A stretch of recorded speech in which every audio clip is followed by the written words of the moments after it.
Welcome to the Niche Pursuits Podcast. Are you ready to discover some niche business ideas that actually work? Well, it's time for a motivational kick to jumpstart your next big idea. Here's your host, Spencer Haas. Hey everyone, welcome back to the Niche Pursuits Podcast. I'm your host, Spencer Haas from nichepursuits.com. And today I've got a couple of people with me on the recording. They're not guests. They're actually part of Team Niche Pursuits. I've got Jake that you know. He's been on the podcast a couple of times before. And I've also got Jason Wilson, who is new to Team Niche Pursuits. He just started as a full-time employee at the beginning of this month. And so we're going to welcome both of them on. Jake, first, let's go ahead and start with you. Welcome to the podcast. And any quick updates you want to give? Thanks, man. No, things are good. Some people know, some of the writing that I do, that I have my first niche site was a baseball related site, ballparksavvy.com, and baseball is back in season now. So yes, I'm excited about that. So that's a good thing from the website side of things because it's kind of seasonal, but I'm a big fan as well. So things are good, man. I'm happy that weather's warming up and we're getting to some better weather these days. Yep. And you had the chance to go and watch a little bit of the Masters this week, sort of, right? I did. Yeah. Went and met some buddies down in Georgia and played some golf and then went and watched the golf. But unfortunately, the round we saw was shortened by the weather, but had a good time nonetheless. And it was a really cool place to see for sure. Yeah. Very good. And we've got Jason Wilson, who is new on the podcast. Jason, welcome to the podcast. Thanks, Spencer. Appreciate it. You want me to go ahead and just give a little brief intro on where I come from? Absolutely. Where you come from. Just a little bit about yourself. That'd be great. Yeah, awesome. So a little bit about me. I started working 14 years ago in corporate banking. I actually worked with Spencer back during our Wells Fargo days back in 2004. Back in the day, good old Wells Fargo. Yep. Had some good times. We had some good times. We were retail loan officers back then. It was an interesting world. So. Absolutely. And then I jumped from, I know you made your leap, kind of doing your own thing, working on your side businesses. During that time, I actually started managing a sales team in mortgage. I did that for close to 8 years and just kind of bounced around in the banking industry with the major bank the last few years. So I did start following Spencer's podcast and his blog. Started following you, I think like back in late 2012, early 2013. And I actually think you had your own like autoresponder created just for me, like when I would like ping you or bug you, like something that would pop up and like say, leave me alone. Say, I'm too busy right now, Jason. Sorry. Yeah. Oh, no. Right. No, not at all. No, but I built my first site following your methods during Niche Site Project 1. Built my first site in 2013 and spent a couple years just building sites on the side and flipping them. And then finally in 2016, I focused on building an authority site, which I have built, and it's doing well traffic wise. It's producing well, and yeah, and you and I have just maintained contact ever since, and this opportunity came up, and I'm absolutely thrilled to be a part of the team. Yeah, I'm excited to have you on the team as well. We've got a lot of exciting things planned for the future. Can you give people an idea of how well your niche site is doing? I know you said traffic and earnings are good, but just give maybe a little range of what it's earned in the last few months. Yeah, it depends on traffic, but I would say a steady estimate is probably about $3,500 a month. So it's definitely enough to cover some of the bills, which is great. And obviously, I'm looking forward to adding to that portfolio in my spare time whenever I have it.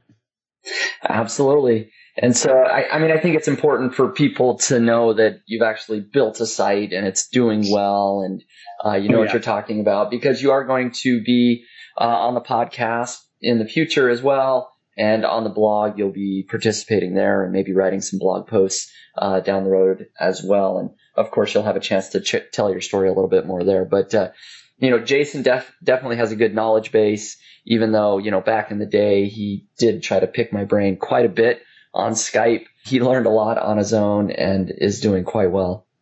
So I'm excited to have you. Welcome to the podcast. It's going to be a lot of fun going down the road. And, maybe I should mention, why I brought you on. Specifically, I've got one particular brand in the home goods niche that is doing very well, and I wanted to take it to the next level. So I brought you on first as a part-time brand manager. What was it? Early January, right? Yeah, correct. Yeah. So part-time to have you work on the website itself, and then of course sell the physical products that the website sells. And I wanted to sort of grow that even more, I guess. So brought you on full time. And so that's what you are doing. You're focusing on that one particular brand, but then you're also going to be helping out here with Niche Pursuits. So it was a really good fit for me. And again, I think I've talked about this on the podcast, but I'm starting to view my individual businesses as brands and trying to have brand managers once they reach a certain level to run those individual businesses. And so Jason is sort of the first full-time brand manager for one specific brand that I brought on. And he's going to grow that and hopefully do very well. And down the road, I hope to have additional brand managers that I bring on for other businesses as well. So today, before we do jump in, I feel like my audience that knows I run marathons must just be waiting on pins and needles to know how my marathon training is going, because that's so important to every small business owner listening to the Niche Pursuits podcast. I get emails every day, Spencer. People know. Has he been stretching? Has he been? What's his calorie intake like? Intervals. Give me some updates. Yeah, they need to know. It's great. Exactly. Does he wear a plastic bag? Right. So the training is going well. I feel silly for giving an update. I've run, I did a half marathon about 2 weeks ago, and that went pretty well. I got a 1:38 and a few seconds, which is a good time. I'm shooting to get a 3:15, which is a Boston qualifying time at the end of the month. And so a 1:38 maybe doesn't sound that great, but the course that I ran had some very significant climbs, some significant hills. And so that made it a little bit slower. Overall, the race, I felt really great.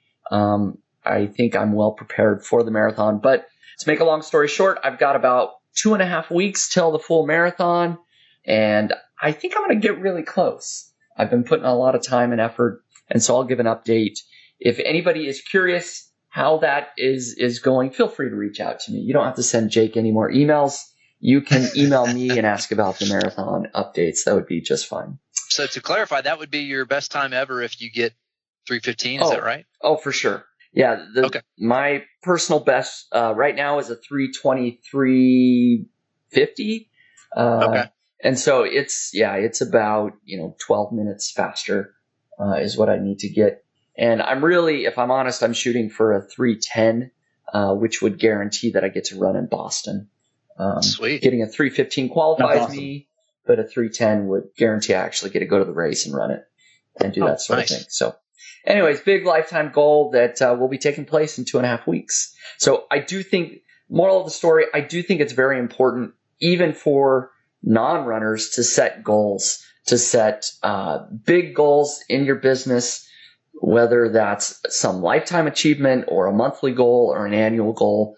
I've found significant benefits from sitting down, writing goals, and following up on those goals in my business. It helps me stay focused and accomplish the things that I want to accomplish. And so maybe that's a small takeaway that people can have there. So other quick updates in the business. An interesting thing that all three of us, Jake, Jason, and I, we went to Traffic and Conversion Summit down in San Diego just about, a month ago, and had a great time. And so I wanted to share some of the things, the business strategies that we learned while we were at Traffic and Conversion Summit. Honestly, there were so many sessions. I mean, how many sessions did they have going on at once, guys? It was like 5? Was it 4 or 5 at a time? Like 4 or 5 at a time.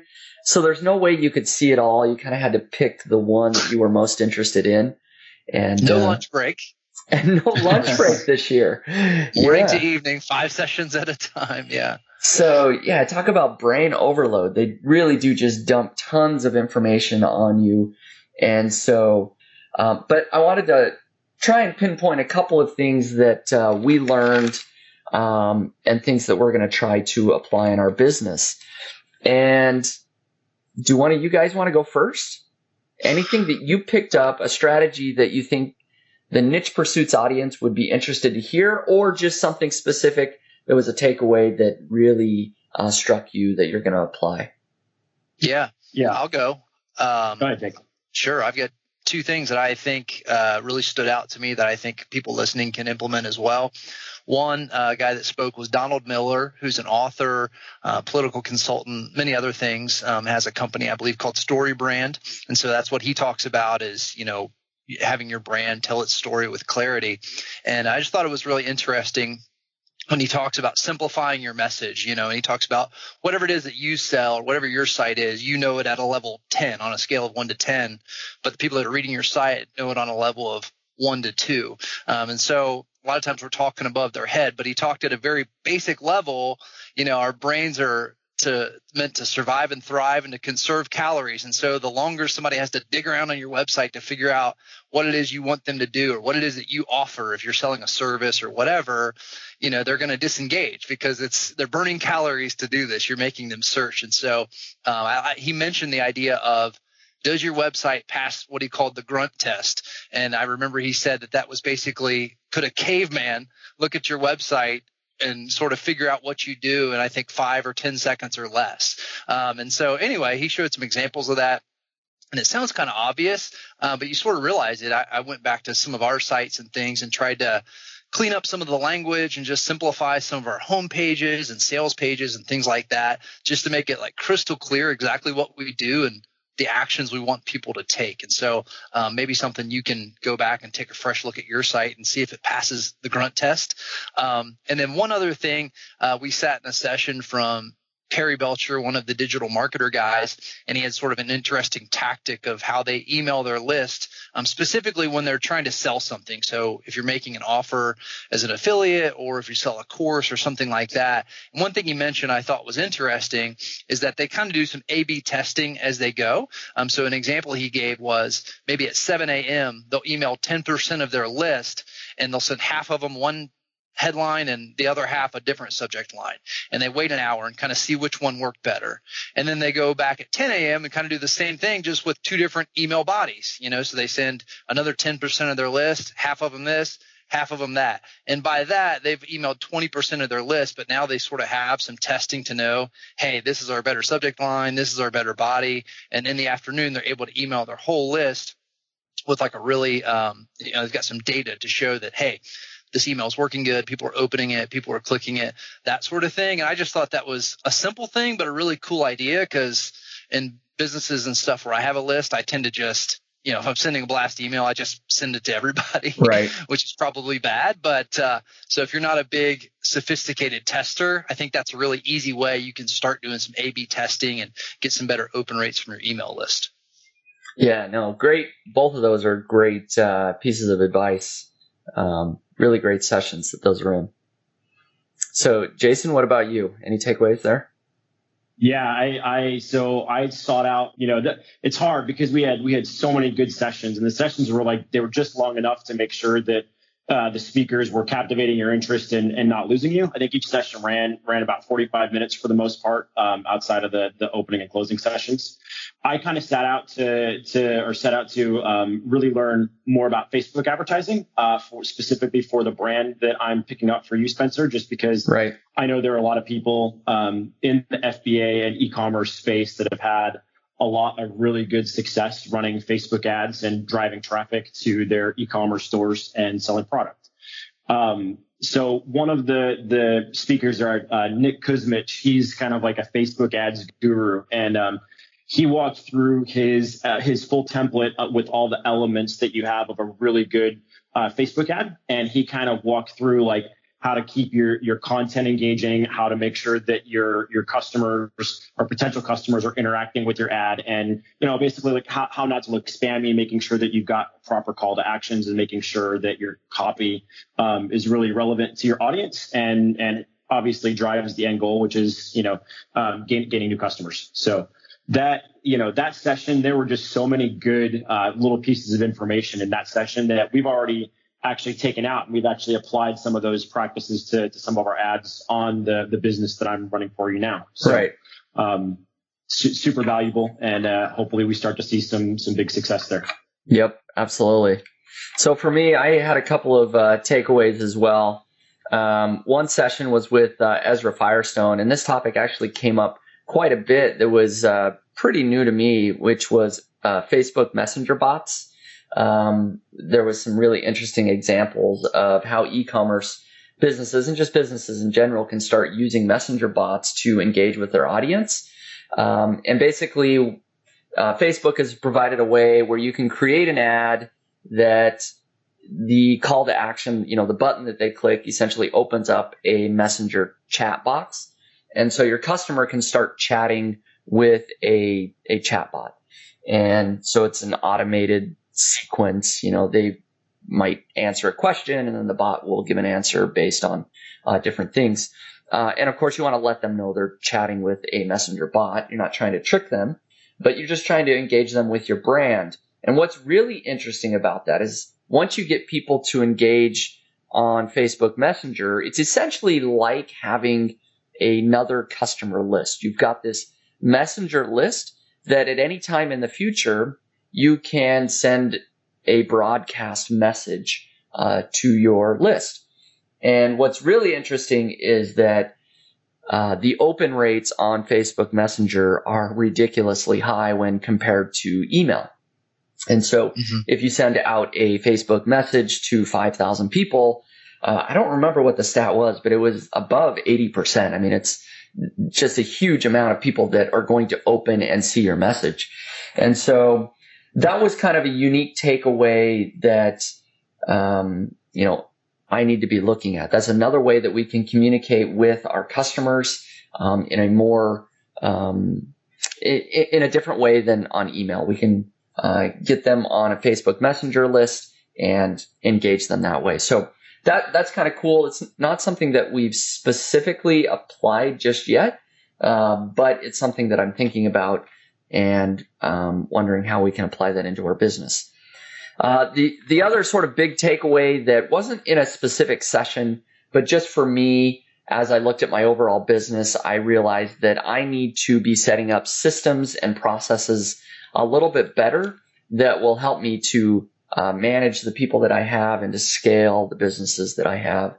And so I think that's important, even if you're just starting out, but you plan to, let's say, build multiple niche sites at once. You probably should think about setting up some sort of system or process or at least standard operating procedure that you can hand off to a virtual assistant. Anything you can do where there's a step in the process that you have to repeat it multiple times. If you can have a process that you can hand off to somebody or just follow yourself, it's going to make your life a lot easier. And so that's something that I'm trying to do a little bit better with my business. It gets more difficult as you grow, but it's always important to think about that as well. So overall, those are some of the takeaways that we had. Any final thoughts from either of you guys on Traffic and Conversion Summit? If not, we'll move on to sort of our next topic here. I was just going to say on the Facebook bots that you mentioned, the tool that they kept talking about to manage all that was called MiniChatcalm, like MANY, MiniChat.com is what they were using to manage that bot setup. That's not like built into Facebook. It was a third-party tool. So if anybody's interested, you could check that out. They were raving about it, but we've not used it personally yet. No, perfect. So very good.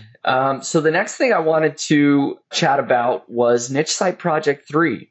Wanted to give a little bit of an update because I haven't shared that on the podcast. I did publish a post on the blog at the end of March with just sort of the updated earnings. And so very quickly, so Samara, her site, and to refresh people's memories, this project has now been going on for about a year. So their sites have been up for just about a year is when they started. Samara's site, tinyfry.com, has been earning over $100 a month for a few months, but not much more than that. In February, it did earn $179. And in March, she didn't have an official update, but it was right about the same, about I want to say around $170 for the month of March as well, which, if you don't have a brand new site, $170 is great. But if you've been building a site for a year, we had all hoped that the sites would be earning a little bit more. Our goal was $500 a month, but they're not quite there. And then to give an update on the other two, so Colleen in January did $114 and in February did $71.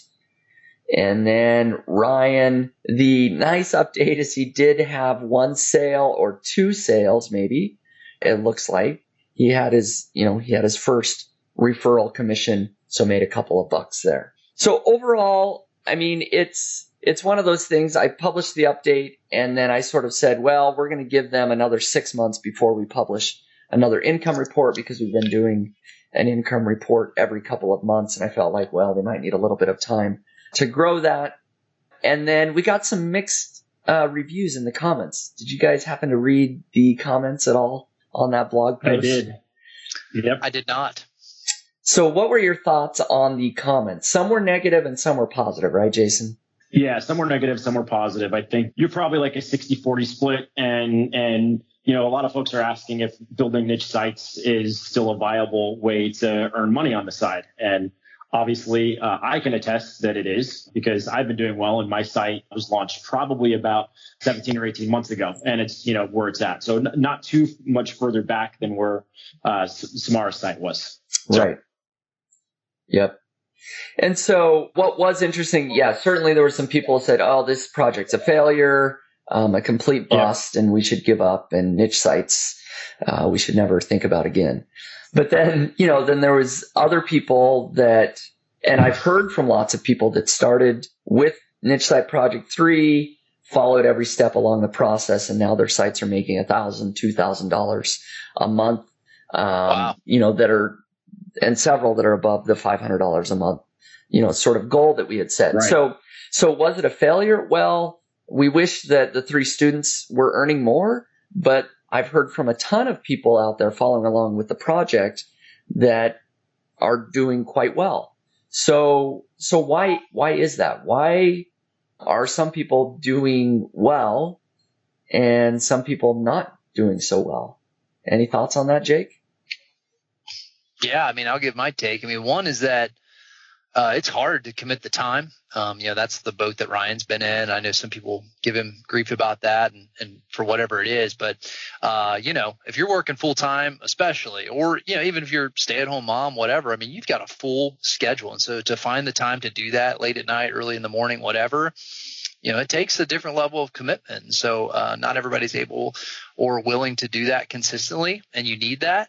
The other thing is with people that are just starting out, and I kind of remember this feeling like it's just an intimidating process, even just like publishing your own content and stuff like that out there online.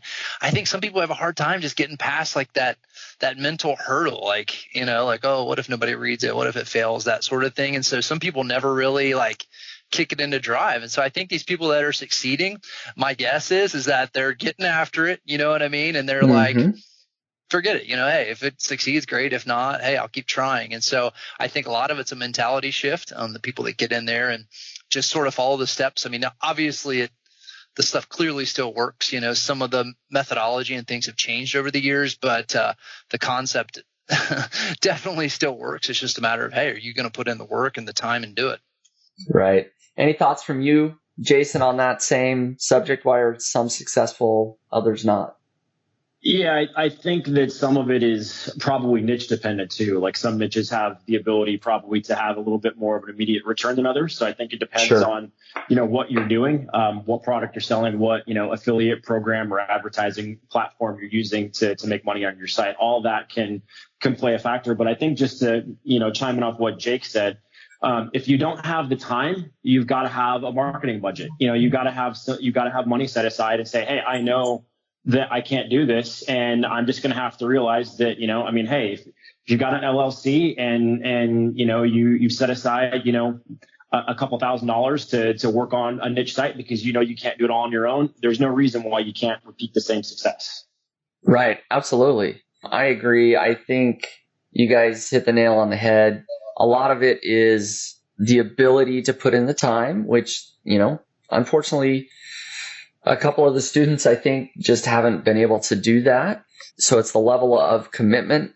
And I've been publishing a couple of podcasts here, and it may be the one that's about to come out that I haven't quite released yet, but it is from somebody that started their niche site at the exact same time as Niche Site Project 3. And they talk about having an obsession with it, right? Every day, they're essentially obsessed with building that site, growing it, doing everything they can. And that's a big reason for why they've been so successful. And so it either comes down to, one, you've got to have that level of commitment and be willing to put in the time, or two, Jason, like you mentioned, you got to have some sort of budget where you can hire people that will do the work for you. And so a lot of times that's what it comes down to. You've either got to have a lot of time and the commitment, or you've got to have a little bit of money that you can invest. But whether or not niche sites still work, I don't think that's a question. We are seeing it all the time. People are building sites. They are being successful. And if you follow the right process and put in the time and effort and maybe have a little bit of a budget to get some help, then they can be successful for sure. So also related to Niche Site Project 3, one of the things, and Jason, you kind of brought this up, you were looking at Samara's site, Tiny Fry, and you sort of said, if she just made a couple of tweaks to her site, I think it could be doing much better. And, I agree. And I've been very hands-off, with Samara for the most part. I'm doing the coaching, and we exchange a lot of emails, actually. She asks a lot of questions, and so I answer her questions. But I haven't really worked on the site at all. I've never logged into her WordPress or built a single link or, done any of the actual work. But I sort of discussed with Samara, I said, hey, what do you think about me getting involved just a little bit? I know she's about to have a baby and you're probably not going to have time. What if we just helped you put a little bit more effort in and maybe did an outreach campaign, link building or something to help boost your site a little bit? And of course, she's all for that, right? So Jason, maybe you can walk through some of the things that we saw on the site. We basically looked at Tiny Fry, thought of a few things that we could do to improve the site overall. And I'm asking you, Jason, because you've looked at it quite a bit. Yep. And Jake, of course, you weren't involved there, but I'm curious on your thoughts as well with some of our plans of action. But yeah, Jason, what did we see there, and what do you think we can do to the site? Yeah, so there were a few things, at least in my opinion, that I just kind of looked at it like, what would I do if this site was my own? And one of the things I noticed, and again, this is me being nitpicky, because overall the site looks fantastic. Right.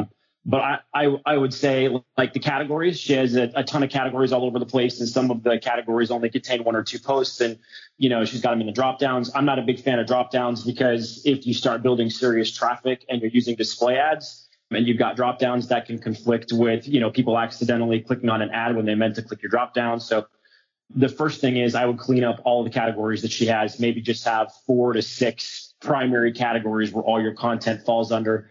Fix them all to the top navigation bars, so that's where the link juice goes through. That was one small piece. The next thing I looked at, which I thought she'd get a big win out of, is some of her articles, looking at where some of them ranked, some of the potential bigger money makers are just off page one. And I think that Right. if you're not on page one, you're nowhere. And so we wanted to go ahead and affix those articles to the homepage, because that will pass more link juice to those articles, since the majority of links to a normal site, generally go to the homepage. People are referencing it by brand, linking to the homepage, and we can take advantage of some of that juice passing to those primary articles if we attach them as fixed posts to the homepage. So that's another small thing that we're planning on doing. And then, as you mentioned, we just had an outreach plan that we put together that we think that we can get some big links, because, the content's very shareable. She did a great job with the way she wrote her content, and, really the site, I think it's got, I think when I looked at it, the root domains were just under 40 linking root domains. And I'd like to see that closer to 100, because that shows that you've got, more people that identify with the brands. And I think we can see some big gains. Absolutely. And so that's a plan that I'm going to be working with Samara. She may do some of that. We may get involved, like I said, a little bit to make sure the link building happens, that sort of thing. Any specific outreach campaign that you had planned if you were to take over on the site? Yep, absolutely. I do a roundup right away. So because she's, the site kind of has to do with motherhood, and there's, the kind of the motherhood type blog is a really popular thing right now. And, it could be real easy to put together a list of experts that are in, whether it's childhood education or, just moms that blog for fun on the side. You could put together a real quick list of 100 to 150 blogs that are good, that are reputable, that are all topically relevant, and reach out to them and say, hey, what are 3 things you wish you would have known before you had your first child? And, ask, format that list, do the outreach, and I know I've seen some really good results from outreach campaigns that center around doing the roundup posts, because people love to engage when it's something catering to them, and it's something that just naturally gets shared with their own audience. Right. Yep. Absolutely. Those do work very well.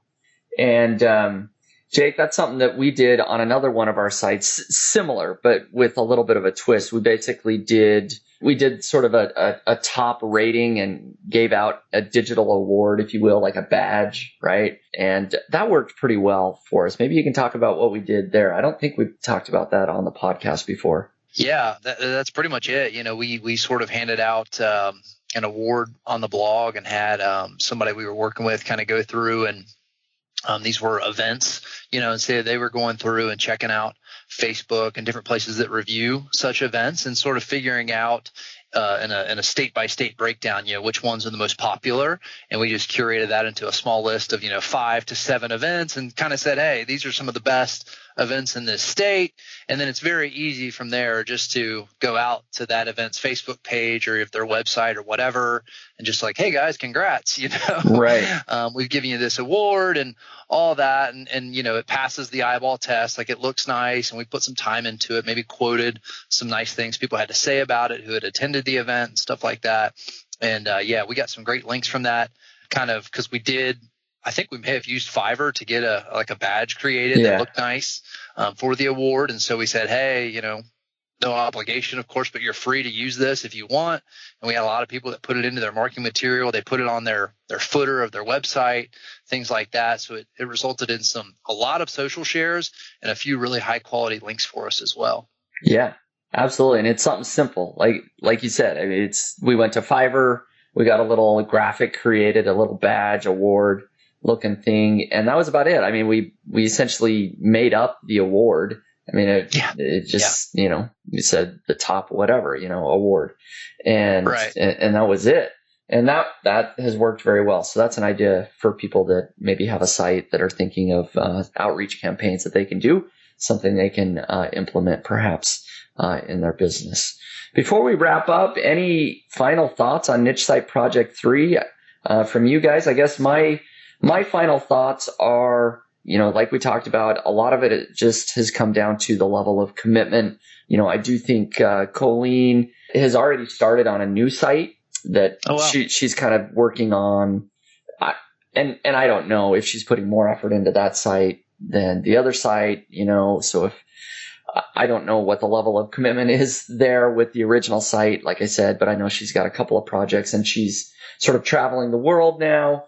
And then Ryan, as you explained, I mean, he's got a couple of jobs and a family and is very busy. Samara's about to have a baby, but boy, she's put a ton of effort into her site. And I feel like all the content's there, and it really could just be a couple of more months with a little more effort and some tweaks that site does finally hit that $500 a month. So I'm very hopeful there, and going forward, we'll see. I mean, if we see some big updates or some big improvements, we'll maybe do an update a little bit sooner than the 6 months that I said.